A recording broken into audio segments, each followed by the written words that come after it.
It's time for the Douglas Coleman Show.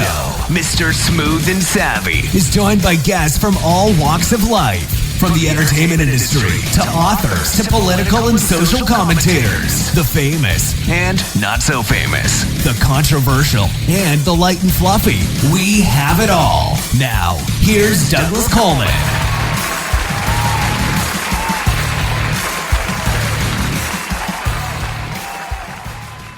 Okay, please welcome back to the Douglas Coleman Show for his first appearance on the audio podcast, Brian James Gage. Hey, Brian, welcome back. Hey, Douglas, how's it going? Good.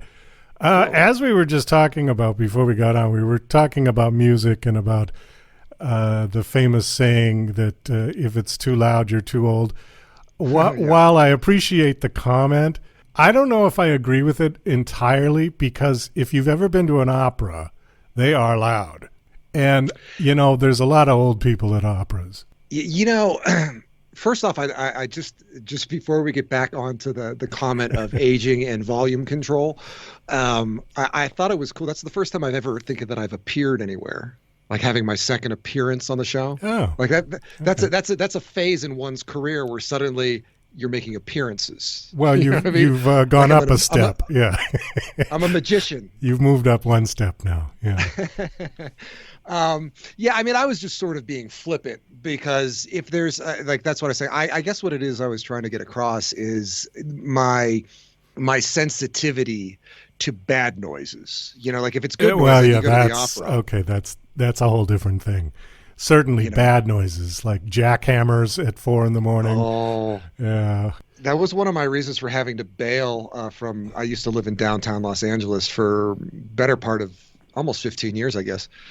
And it got so bad, specifically after the COVID lockdowns, because everybody was locked inside. So a lot of the things that you see on TV with the some of the more hard cases, there'd be like a lot of screaming in the street in the middle of the night and people fighting and all kinds of stuff. And like that's sort of just echoing in the middle of these big, because it's, you know, these stone buildings. I was down in the financial core, and it just echoes for blocks. And it's sort of like you feel like you're living in a horror film. And as a horror author, I could vouch for that. Well, did you see that video clip that was going around a few days ago with the lockdowns in Shanghai? And they were showing all the high rises and people just screaming. I mean, it was bizarre. Yeah, that sort of stuff raises my hair. And like, you know, I don't really get what I've realized when I was first an author and I was a younger man and I was ambitious and I wanted attention and all of this stuff, you know, late 20s male ambition, you know where I'm sure you understand where I'm coming from, the mistakes that we have a tendency to make.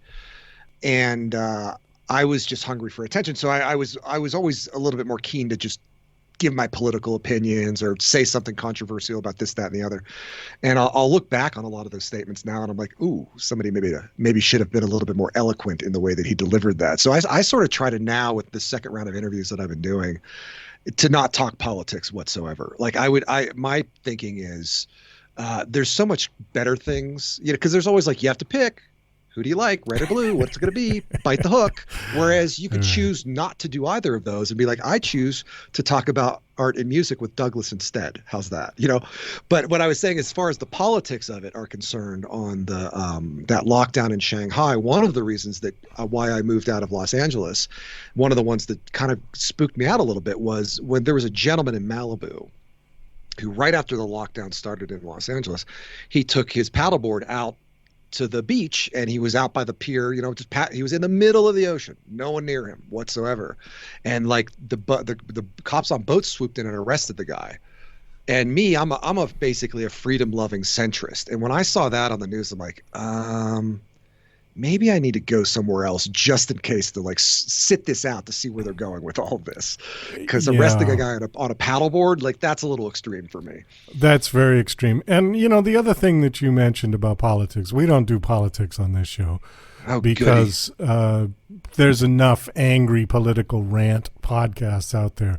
I don't need to be just another one of them. So I'm glad to hear that. Yeah, I particularly stay away from it. But with regards to COVID, the whole problem with it is that there should be no politics connected with COVID. This was a pandemic. This was a disease, a virus that was killing people. There should be no politics to this. There should only be, let's get rid of it. Let's get the vaccine out. Let's get people vaccinated, and let's get back to our lives.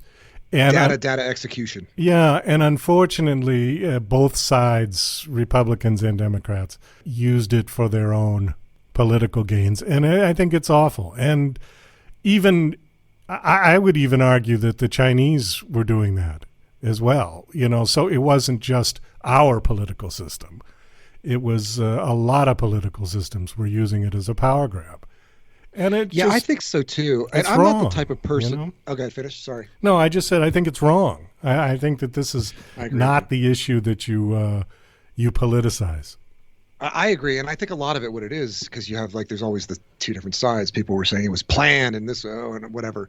But my thinking is this: I don't really necessarily, first of all, have the data to even make that assessment. But what I think happened is, a cobra is a cobra, and at some point in time, you could keep a cobra in an aquarium.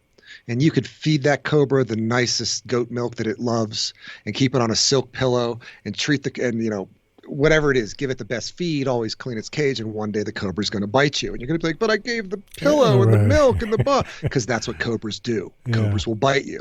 And I think it's the same thing of these bureaucratic institutions.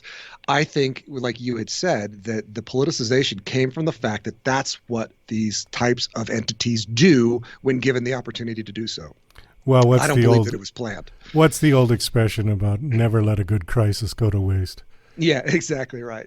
So back to art and music, shall we? Yeah, let's move on. Sorry, I didn't mean. I know you're the host, but no, it's okay. That's all right. You saved me from having to make the segue, so that's okay. That's great. Maybe you could take the day off, and I'll just run my mouth for however long you allow me to do so. I'll come back in a half an hour and shut the recorder off and say, exactly. Thank you for Thanks, coming Doug. on the show. Nice having you on. Okay. I appreciate that. Yeah, the rant hour for me. Well, okay, so last time you were on the video show, and we basically covered your books, and you had just written a couple of books with some very interesting titles. And during the interview, we had discovered that you were also a musician, and you told me that you started out basically as a heavy metal guy in a band. Yeah. Well, if you want to go over the whole history, my mother was, my musical influence comes more from my piano, partially my father's side, because my grandmother, his mother, played piano, and then my mother was the musician. She didn't play anything, but music had to be everywhere she went, always something on. So I was indoctrinated early on to the Carpenters, Dolly Parton. It was always, she was the greatest. So the Beatles' greatest hits, Neil Diamond greatest hits. So I was really into I still have a soft spot for Bread and 70s easy listening. Anytime that comes on, I'm a little kid eating an ice cream cone again. Oh, I like that. Yeah, I like that music. And then later I ended up getting much more into heavy metal, specifically with the turn of quote alternative music, with some of the stuff Nine Inch Nails and Tool and all that stuff was in my late teens, early 20s. And then for some reason, in my early 20s, I was playing guitar in bands and stuff, not good ones, by the way. I don't want to claim that, because they were pretty wretched, and I wasn't really developed as a guitarist quite yet. But I had, that's when my love of classical piano sonatas kicked in somehow, some way. And I think it was you and I were talking about Beethoven was actually writing heavy metal. He just didn't realize it. Yeah. And I think that's what it appeals to, because it's interesting. I like symphony, I like opera, but I don't love them. I'm not crazy to go. I would, hey, let's go see a symphony. Cool. But if there's a certain piano sonata being played by a certain pianist live in my area, I'll break down doors to go see that live. And I find that it seems such a dichotomous thing, because even the heavy metal that I'm into now is even some more of this sort of, I guess you would consider death metal, very hard. The vocals are barely even discernible.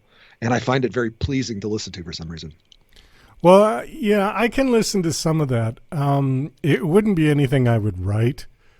Just, I would be more apt to write the easy listening 70s music. Like Bread and stuff. Yeah, but I can listen to just about anything, but I have to find some artistic value to it. And if it's just a lot of noise without any particular point, then I kind of, I don't know. That's just me. I don't get it. Maybe I just don't get it. And what do you compose with? Are you a piano guy, guitar guy? Yeah, primarily I compose on the piano. And typically, at least the way I have been writing, is that I'll do the lyrics first. Like I'll get that's your inspiration. Yeah, I'll get the idea with the lyrics and I'll write it out in sort of poetry fashion, roughly, and then take it to the piano and then format it to music, and then move things around to get it to fit. That's typically how I've been writing.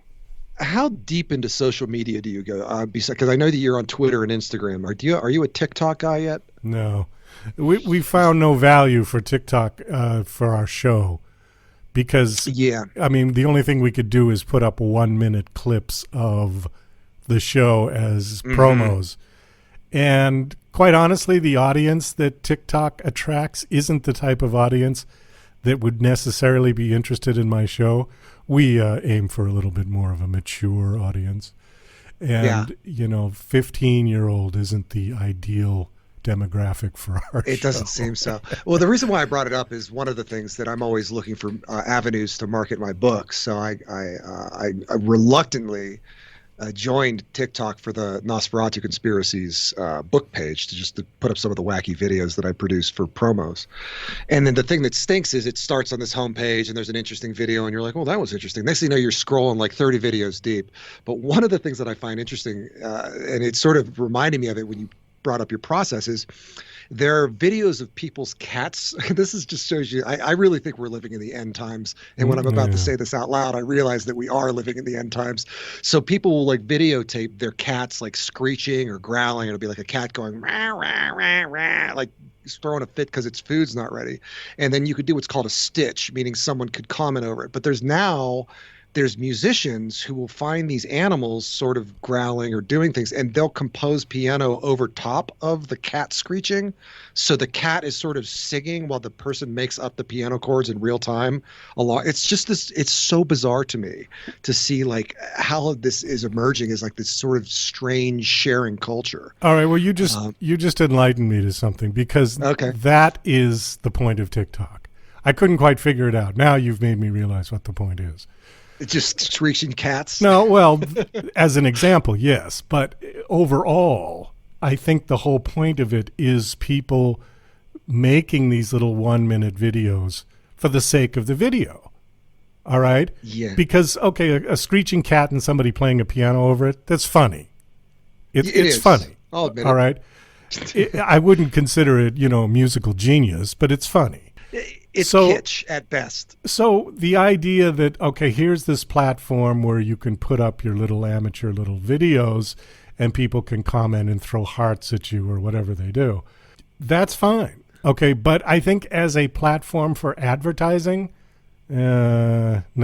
Yeah, it's hard to say where, especially with the speed at which these, because 5-6 years ago, it was Instagram. And now Instagram's like your grandpa's social media. So 5 years from now, TikTok's going to be like, oh, that's for old people. What's next? Well, but I'm just thinking about, you can go back further than that. Remember MySpace? I'll up you one. How about Friendster? Okay, I didn't go on that one. I never went on that one. MySpace was my first introduction to social media. I did. It was funny enough. That's how I met my ex-wife, was on MySpace. So I'll age myself that way too. Well, MySpace was the first one where the musicians were all coming. I mean, this was back in the day of mp3.com. Do you remember that site? That was back during like the Napster days, right? Yeah. When Napster was still sort of illegal, I guess. So, when I was on there and starting out and, this is the internet. Wow. The first sort of profile that I created was on MySpace. Mm-hmm. And then there was a site called mp3.com, which Alanis Morissette was one of the primary investors. Interesting. And that site did okay for a while. It was the pre-runner to Spotify and any of the other streaming platforms. But what happened was it got consumed by musicians because everybody who was doing home studio stuff, which was the latest and greatest, wow, I can do this all at home now. Mm-hmm. And they had no outlet. So here was this site where you could upload your music. So what happened was it was just musicians playing to other musicians. They didn't promote it properly to the general public. And so they were pushing for like an MTV style direct to consumer, but they forgot about the consumers. Right. So it went nowhere. And funny. The site ended up shutting down a few years later. And then all these other ones came out, and then the rest is history. But in going back to TikTok, I tried it. We tried it. My producer and I put up a couple of 1-minute cat and dog videos. I got 2 dogs, and I figured I would showcase them and just have them do their tricks, And as soon as the video comes out, you get about 4,000 hits, and then it dies, and there's nothing. So it's the way that their algorithms work, where a new video gets shoved up to the front, and then after the fun dies down, it just seems to disappear into the ether. We got no response when we put up promos for our show, 0. Right. So people are going on there looking for silly cat videos. I think that's basically what it is. Well, I would have stayed off of it entirely, but interestingly enough, I have a friend of mine who lives in central Ohio, because I grew up in Youngstown, Ohio. And so my Ohio roots are still there, even though most of my adult life was spent in Los Angeles. And they came down to visit me in Miami, and they brought a gentleman with them who I'd never met before. It was just a friend of theirs who I was introduced as a stand-up comedian. And I'm like, well, they live somewhere like out of Columbus, like Doublet, Ohio or something like that. And I'm always, like I said, I'm always looking for new ways to promote my books, because I like to be independent and write the stories that I want to write and that stuff. So I met the guy, and he seemed like he's a pretty funny guy. And we're walking around Miami, and suddenly, I would be off like walking through the city center or figuring out what restaurant we were going to do. And I would look back, and he'd be taking selfies with people. And I'm like, well, that's interesting. What, is this guy like super popular or something? Every single place we would go, like specifically at restaurants, like dishwashers would be peeking out, like, oh my God, they'd rush to the table and start taking selfies with this guy. And so I'm like, Jason, are you like a famous person? Like what exactly is happening? He's like, oh, well, here's the interesting things. During the COVID lockdowns, I'm a stand-up, and I couldn't go anywhere. So I basically started a TikTok channel, and I would do little skits every day. Now I have 6.5 million followers, and I'm booking a national tour all over the place. And like so this is like literally the story of someone becoming TikTok famous. And it was then I asked him, like, should I be doing this for my books then? He's like, if you could figure out how to make your books viable on TikTok, do it. He's like, a year ago, I was sitting alone in a room. Now people in the backs of kitchens, as you see, want to come out and take selfies with me. Well, all because of TikTok. Yeah, okay. But again, the promotion is him. He's a performer. That's an easier transition to TikTok than a book or a podcast. If you're famous, you can do anything. All right. It's funny. Moshe always tries to. He's like, you need to talk about your book live on TikTok. I'm like, I'm not doing that. I love you, Moshe, but I just don't want to be. Well, not for a TikTok minute. Speaking. That won't even do it any justice. Yeah. But the thing it's probably not a novel crowd. They're not. The people on TikTok maybe aren't looking for books in mass. And then they're not going to even be able to pronounce your titles. So yeah, because I can barely do it. So the thing is, if you are famous for something, and this is something I talked about in a book I wrote, actually, called "Don't Do a Podcast," and it's sort of a joke, but there is some truth sort of woven in there. The people that have the most successful podcasts out there currently were famous for doing something else first. This is true. Yes. Okay, so. When I have authors come on my show, we try to not dissect the book, because there's a lot of podcasts out there, authors interviewing other authors, and they go on for 2 hours, and they dissect their books chapter by chapter by chapter. And if you can even get through the 2 hours, at the end of it, you don't want to buy the book because you feel like you've already read it. Yeah, you've already gone on the journey. Yeah. So my idea with the video show, is to do like a 15-minute thing and try to get people interested in the author, not necessarily his work, but just the author himself. If we can sell the author, we can sell the book. All right. That's actually a pretty good, sounds like you might have a future in marketing consulting, my friend. Well, so the point, bringing this back to TikTok, is if you can find a way to sell yourself on 1-minute videos, if you want to do funny things with your cats or dance around in your underwear or or whatever. Oh, well, if you were doing that already, I didn't see it. No. Okay. But do you know what I mean? You sell yourself, go take selfies, go walk on the beach. Hey, today I'm going food shopping. Wow, check out the price of the beef. And, right. And if you get 6 million followers like your friend did, people will buy your books. Yeah, I guess it's just challenging because, as an artist, no matter what level of artist you are, or if it's musician, sculpting, by and large, I find that there's always some level of ambition tied to the act of producing art. Even if insofar as the ambition is you want to try to create this thing that you're working on to the highest level of your ability, and hopefully the goal always being is to crack that, if you have limitations as an artist, right? And I'm always trying to be aware of my limitations, like when I write, or specifically with my classical piano that I'm learning. And I think to myself, how can I break that wall down? Like, what do I need to do? Is it like a certain type of sentence structure? Maybe there's a pacing issue, or when it comes to the classical piano, like, do I need to focus on maybe my arpeggios more, drilling chromatic scales? Like, how do I break through these walls? And because there's so many levels, and I think a lot of artists miss the ambition poisons the art. For example, I have this friend who lives in Los Angeles, and she's in her mid-40s now, and she's a rocker, old school AC/DC style. And I think they have a running residency at either the Whiskey or what's the other one on there? That is not maybe the Troubadour. One of the ones in West Hollywood that's like the big rock clubs. The Viper Room? Yeah, I think you're right. It might be the Viper Room is where her I think it's like every Tuesday or Thursday night, 9 p.m. They're the band that plays. People wait outside in line. Can't wait to see them. Everybody jumps around, drinks their whiskey, has a great time. And she's constantly depressed because she's like, I never made it as a musician. I never got a record contract. I never got this. I'm like, look, here's the thing you have to understand. There's a difference between being a viable artist who follows the path of their inner, manifest, whatever curiosity is driving us to create these things, right? There's a difference between satisfying that and satisfying ego and finances.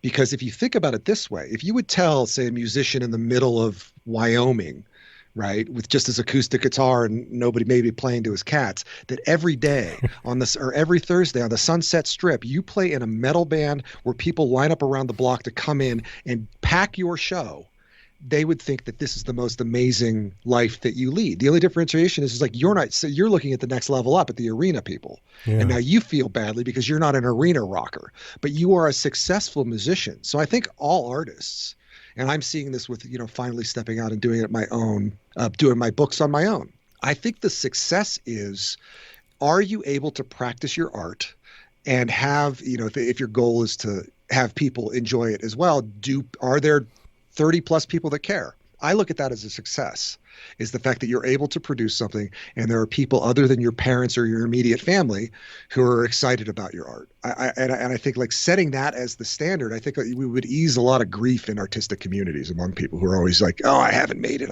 I'm not a success, things like that. Well, what's your opinion on that? I think there's several opinions. Number one, I think success is relative to your starting out point. Mm-hmm. If you started out in the gutter eating cat food out of a dumpster and you wrote a couple of good songs and now you can live in a comfortable apartment and have regular food every day and people are buying your music and streaming it on Spotify, that's a success, okay? I think so, yeah. Yeah. If you're working, let's use your friend. If you're working as a regular musician, you're a house band at the Viper Room, and I know the Viper is 250 seat. And if you get 250 seats filled every time you play and you're unhappy because you're not selling out 40,000 seat arenas, right? I think you need to have a reassessment, because I think that your unhappiness is coming from the fantasy exactly right. of, well, I'm not the Beatles, so therefore I'm no good. Mm-hmm. And I think that's a delusion. I think that especially today, Because if you look at the old bands that were able to sell out arenas, it's the same bands. There have not been any new bands that can sell out arenas. Right. Metallica can sell out an arena. Yeah. And they've been around for Iron what, Maiden. 30 years, 40 years. That's an interesting concept. I never really realized that. There's very few. It's gone because it was a thing of the past. Now it's all gone online. Okay? Yeah. And these smaller, like, because it's mid-sized cheaper, venues like the Greek. Yeah, it's cheaper, it's easier. There's just a whole world of easier to put it online. You can go into a studio and make a brilliant production and have it live streamed. Your audience is unlimited that way. You're not limited by security. You're not limited by number of seats, parking, COVID. I mean, there's just all kinds of crap.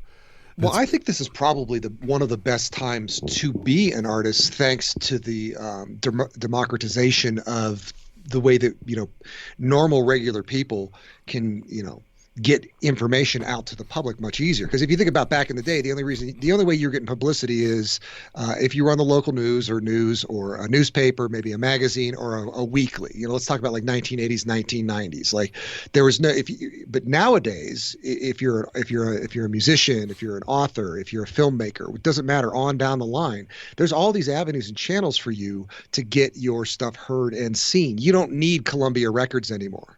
It probably true. Helps. It probably, look, that's what I always say to people, because people are like, because I used to be traditionally published. They're like, why did you start doing your books on your own? I said, because there's nothing now in between me and my reader. Yeah.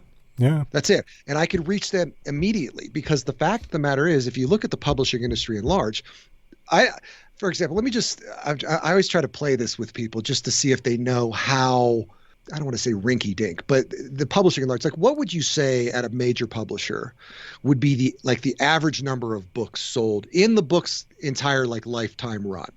Just average, not a bestseller, not a poorly selling book, just average. What is the average number of books that a publisher from one of their authors would sell in a lifetime? Yeah, and we're talking like the big five. The big five, like Random House or one of those. Sure. Right? Okay. God, I don't know, because I know that if you sell 25,000 copies in your first week as an indie, you will get noticed by... That's gangbusters numbers. Okay. I have no idea. Why don't you go Anyway, ahead with that? the shtick is, and these are based upon averages that I did on research, 3,000 copies. Wow. If you sell 10,000 copies, that's like, wow, all right, let's get this person for another book. The average author... it's really low. Yeah. It's super low. Well, the most independent authors on Kindle, Amazon, are selling no more than 125 books a year if they're lucky. Whew. Yeah. So, because it's a hard, like if you're looking at major publishers trying to move 3,000 books, and that's like, oh, that's our average, we did it, and they sell 10,000, they're like, okay, this is a good number. The 100,000, 250,000 books, that's a whole different level, right? But those are the ones that, the Harry Potter is what pays for the publisher to stay in business. The rest of the books just sort of like meet the the gross margins and the rest of the the finances that need to keep the lights on. Well, but what I'm sorry. Let me throw this in, then you can finish. Sure. It is absolutely the same in all the other industries. And when you said that the internet was this sort of godsend because it democratized the whole thing, there's a line in my book, and then you can go back, that I said the good news is that now everybody can do it, and the bad news is that now everybody can do it. I love that. Is that your quote? Yeah, more or less. I mean, it's been said a thousand different ways, but I use that in my book as one of my examples. That's what I try to keep saying to people, because one of the things that when I'm doing, it's not that I wouldn't want to, if you're a musician and you can work with Columbia Records or whomever, Interscope, and they could put you out there, because that's their money and their marketing muscle, that their brand name gloss that makes you cooler. It's not that I wouldn't work with a publisher again. I just need to work with the right people who understand what I'm trying to achieve as an author, because I've set up a system now where I'm blowing through major publisher numbers, and that's not to be cocky, and I don't want to I don't like to brag. I'm just saying, from the purpose of, I was able to achieve this by just sticking to essentially online marketing tactics and finding forums, social media, etc. So now it's to the point, if I would ever decide to do something of that nature, I have a bargaining chip, meaning I know how much what I'm going to make roughly off of a book, right? If a publisher is going to come to me and say, like, we're going to give you a $25,000 bonus or a signing bonus, I'm like, what? Then why would I do that? Because unless you're going to bring much more marketing, et cetera, on top of my advance, then I could go make that money myself. And from what I understand from other authors that I've interviewed, and quite famous ones, the one I'm thinking of right now is David Baldacci. Mm-hmm. He still has to do his own marketing. Exactly right. So they send him out on book tours. I think in his level of success, he can sort of, well, I'll do this one, but I'm not doing this one, and I'll do the Douglas Coleman show, but I'm not doing this other idiot, and I think he can probably get away with that. But it's not like they just sign you, write you a big fat advance royalty check, and you just sit home and write. That's how it used to be. And they would go out and do all of the PR for you. That's not how it works anymore. Well, see, the other thing, too, and I don't know how it works in the music industry as far as music seems to have a little bit. Maybe I'm being ignorant on this, but it seems that music would have a little bit longer of a shelf life as far as, streams in perpetuity versus books, because you could run out. But for example, a publisher gets a book, right? They're going to put out your book. They're going to do it, X, Y. Oh, we know we could talk to Douglas. Douglas will put the author on. We have these 5 things in our tool bag. Let's hope that we can move 1,500 books in the first month. And if it doesn't, you know what happens? Well, they've got budgets. They've got needs. Your book gets put back on the back burner, all the way to the back, just in the reserve catalog. There's nothing that you can do. Whereas if you're independently managing your own, quote, imprint, that's why I think self-publishing is sort of a dirty word, because it's so tainted. It's almost a pejorative term, because it's associated with the fact, like, oh, if you self-publish, it's because it's terrible and no one would take it. That's not necessarily the case any longer. No, it's not. And the frustrating thing as an author, like, if you would do that as a musician and self-produce your own folk album and it was great, you're a genius. If you're a filmmaker who self-produces your own film and it gets on the festival, you're an auteur. If you're an author that does a book that sells X amount of copies all by yourself, you just self-publish that. You know what I'm saying? It's like, what do we need to do to get the love and respect? Because I hire the same I hire the same editors as Simon and Schuster and Scribner. Yeah, they all work freelance. I hire the same typesetters, so my book is produced to the highest publishing standards. And what's great is, if I'm looking at my book and it's up to me to sell the book. I don't have a whole catalog of other authored people's that I'm signing. So it's like, I need to keep that book fresh in people's minds. So the interesting thing is, my book, because they normally say in the book's lifetime, which I think they assume to be anywhere from 2.5 to 3 years before a book's sort of that could be that could be my misconception, by the way. I don't want to stand firm on that assessment. But my meaning is, my first novel, which came out 2 years ago, is still selling almost as solidly as my novel that I just released. And the reason why is because I'm always looking at ways to promote it. I'm always monthly. I have a budget. I'm like, I know these are the email lists that you can send on, buy their email list for the day for the horror or the thriller send out.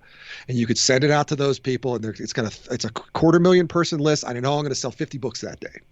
So if you think about it this way, that's 50 books. Write that list alone, 50 times 12, that's 600 books a year that I'm selling just off of that list. That any new author out there looking for ways to do it, do that. Because if you're saying the average is 125 books a year, if you're lucky as an independent author, I've just given you the key to sell 600.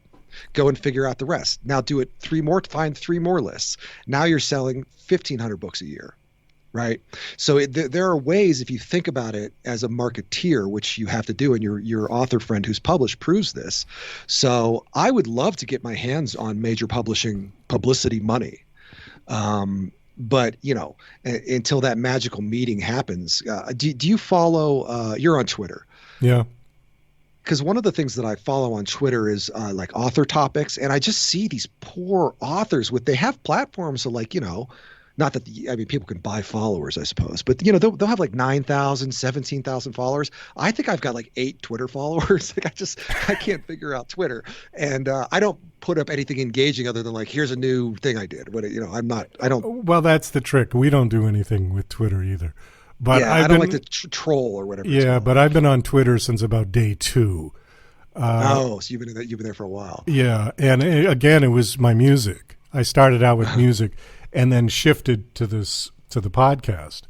So I think I've been on Twitter since like 2008, 2009. I mean, a long time. And yeah, you got a decade on me. Yeah. But one of the things that I was saying, though, is interesting is you see these authors out there, like they're querying, today's query day, an agent rejected my manuscript and I just can't find, who wants a book like mine, blah, blah, blah. And I want to pipe in and be like, just publish it yourself. Yeah. There's no shame in it anymore. I understand. Look, and maybe it's because I've been traditionally published in the past, so I don't feel I need that feather in my cap. And if somebody wants to look down on me, be like, "Oh, you see, you're self-publishing these days," I'm like, "Yeah, what of it? I'm selling. I have sold like." And again, I hate to say, I'm just trying to like. I want to inspire people by the things that I'm saying because I know that there are people out there who are independent artists, hungry for ways to get their art into the world, and so. Doing it yourself, I'm a very DIY guy. I have sold more books in 2 years, many more, than my past 4 books with publishers have sold in the past 20. Well, there's a plug for self-publishing right there. Yeah. And so what that's what I try to tell all these authors is like, well, I just need to know that my writing's good enough. Who cares? Your writing is good enough. Hire the best editor that you can hire. Make sure that it's professionally produced. Your readers will tell you. Get it out there. You already have the platform. Start pushing it to those people. If you write a great book, they'll tell their friends. And it's going to start out slow, but all things do. The problem is everybody looks up to their heroes. Like Stanley Kubrick's one of my heroes. Stephen King's one of my heroes. So when I look at people like that, I'm like, oh, look how great they were. But they didn't start out. Stanley Kubrick left his first screening in tears because everybody hated his film. No. Stephen King threw Carrie, I think it was Carrie, in the trash, and his wife pulled it out of the trash. Had his wife not pulled it out of the trash, we might not even have Stephen King today. Well, so I think people see the success, they don't see the struggle. One of the things you said, that going back to what I said, and I took that quote, not literally, but just sort of the idea of it. I took it from James Taylor, who was talking about when he got signed back in 1968. He said, if the doors were locked, bolted, barred, but if you got in to the room, you were the only one in there, and you were treated like a king. He said, now with the internet and with the democratization of all of this, the doors have been kicked wide open. There are no more doors on the room. But when you find yourself in the room, you're in there with 5 billion other people.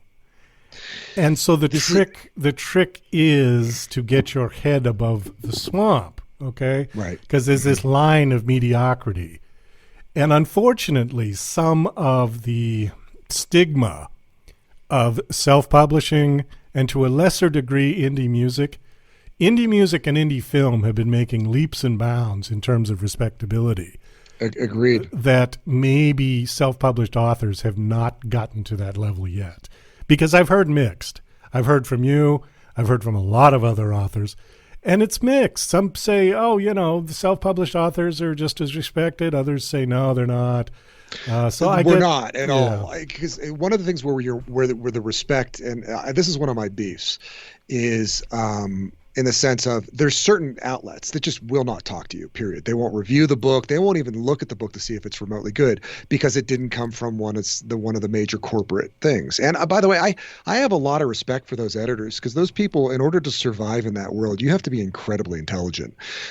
So this isn't to disrespect traditional publishing. I just think as an artist, it's part of being an artist is being the other, is being the rebel, is being the fearless one, right? Who's willing to step out against all odds and stare into that abyss and scream into the void anyway, even though nobody's listening.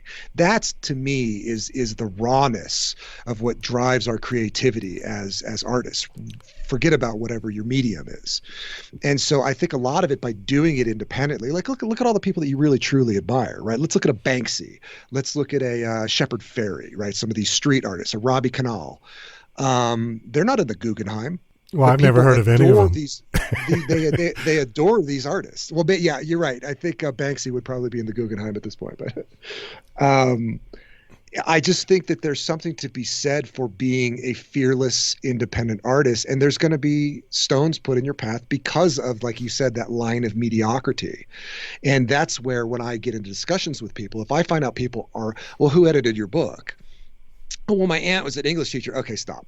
Right there. Stop. Because you're screwing over people who are trying to do the right way. And that's not to say maybe they just weren't educated. You need to hire professionals. You're listening to Mr. Smooth and Savvy right here on the Douglas Coleman Show. We'll be right back after these commercial messages. Douglas Coleman's Don't Do a Podcast is a dryly humorous rant about Douglas's pet peeve, the unrelenting torrent of podcasts hitting the web on a constant basis. As technology has put podcasting within the reach of anyone, many wholly unqualified people have taken the plunge. This witty polemic tries to persuade them from broadcasting their drivel using Douglas's brand of sarcastic humor. Now on Amazon, only 99 cents. DJC Music and DJC Productions are pleased to announce a brand new website. We have started a listing website for radio show hosts as well as potential show guests. This is a meeting site where hosts and guests can come together. Show hosts can list their show and types of guests they're interested in booking. Potential guests can list their talents, bio, accomplishments, or anything they feel makes them an interesting radio show guest. There are no recurrent payments, only a one-time $5 listing fee. Your listing will stay up until you decide to cancel. Previous guests of The Douglas Coleman Show are welcome to submit their guest listing free of charge. Go to radiohostsandguests.com. That's radiohostsandguests.com.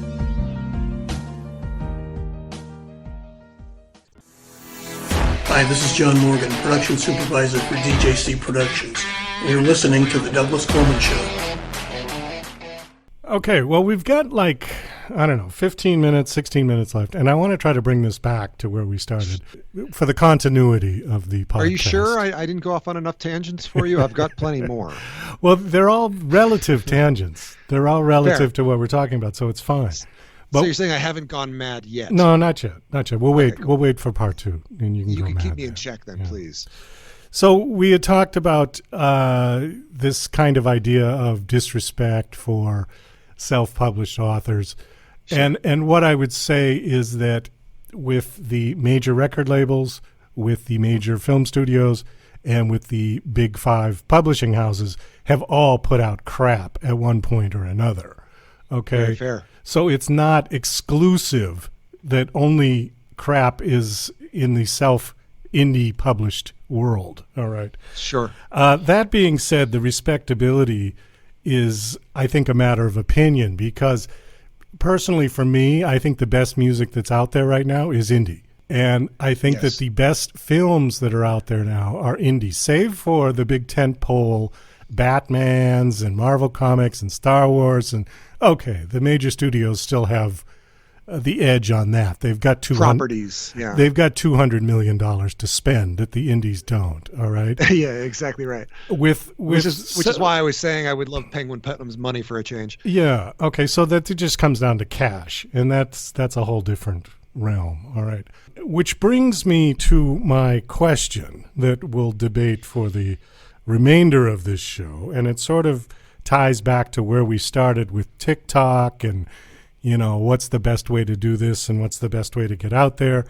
It ties into what I said about James Taylor and about how the good news and the bad news is the same with the market being wide open. Talent versus marketing. I have seen some incredibly talented people come through my show who did not even have a social media account. Interesting.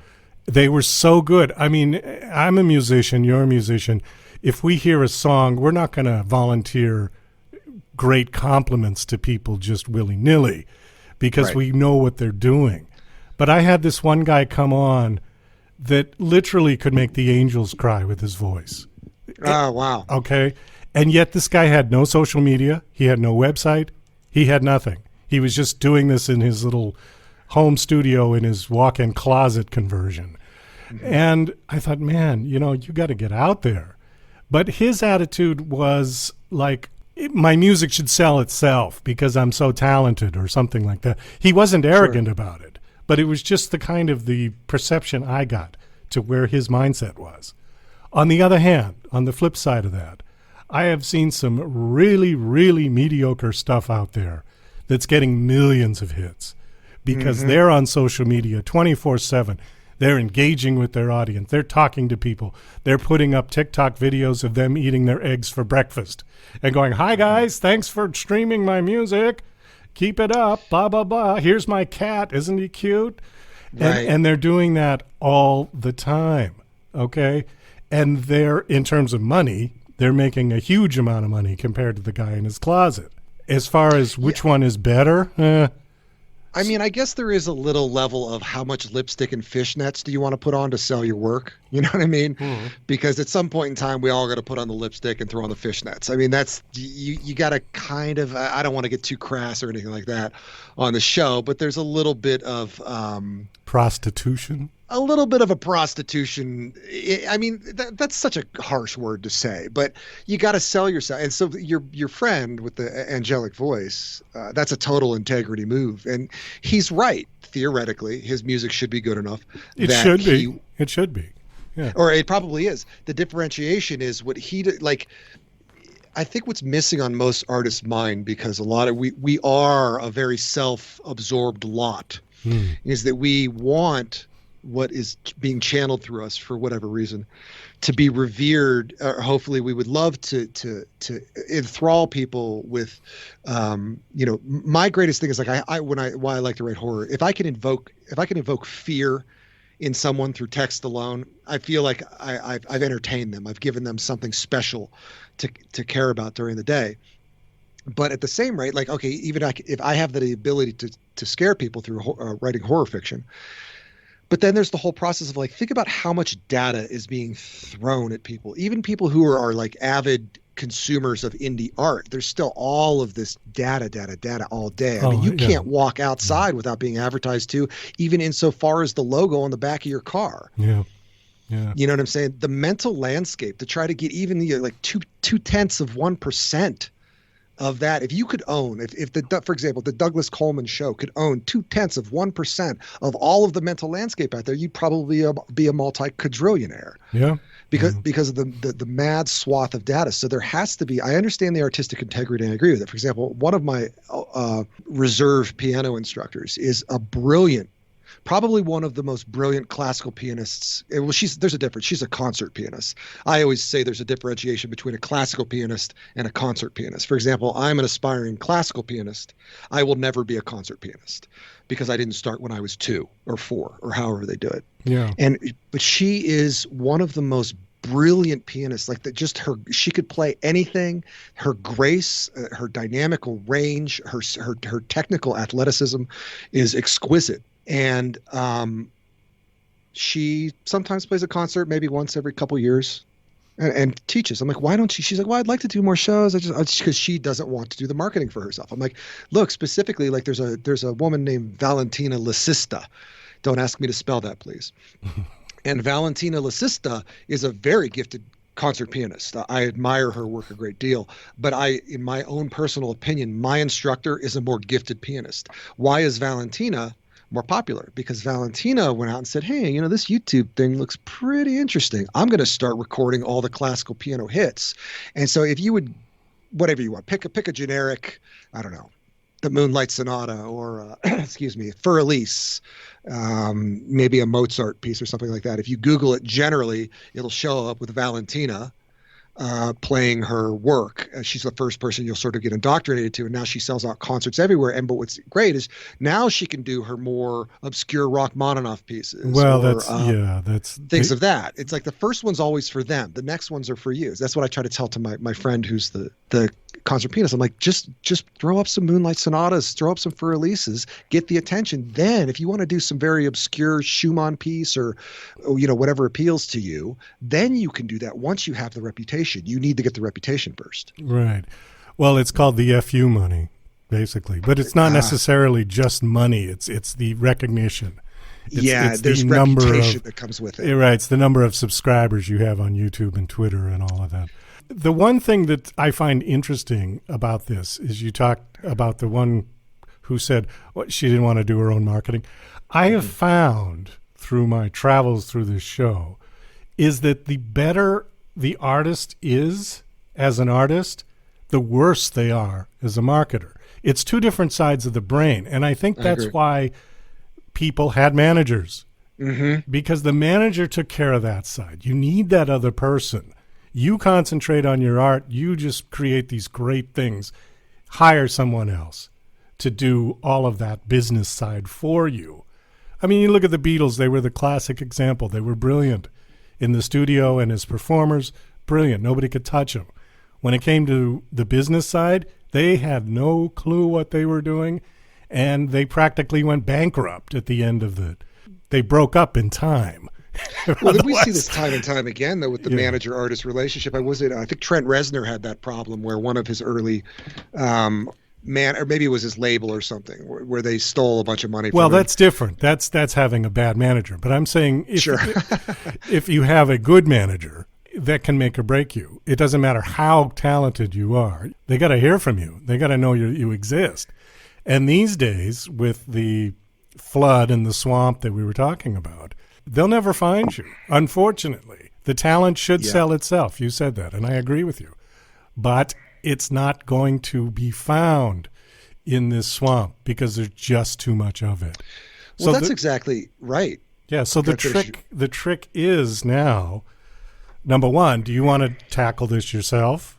You want to add another hat to your head? Or do you hire someone else to do it? You could beat yourself over the head. For example, I'll give you an interesting angle from the publishing realm. There's a lot of the review sites, like even Kirkus and Publishers Weekly.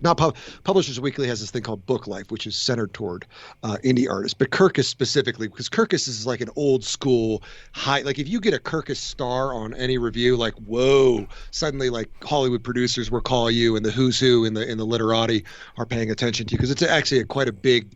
It's not quite like a book award, but it carries some weight. It's called a Kirkus Star. And Kirkus also has a program, and Kirkus will generally, your Stephen Kings and your higher level Big Five always get Kirkus reviews because that's the corporate interest and who the corporate interests deal with. But Kirkus has a program for indie artists, even indie publishers. If you want to get a review on Kirkus, I think it's like $350, $400.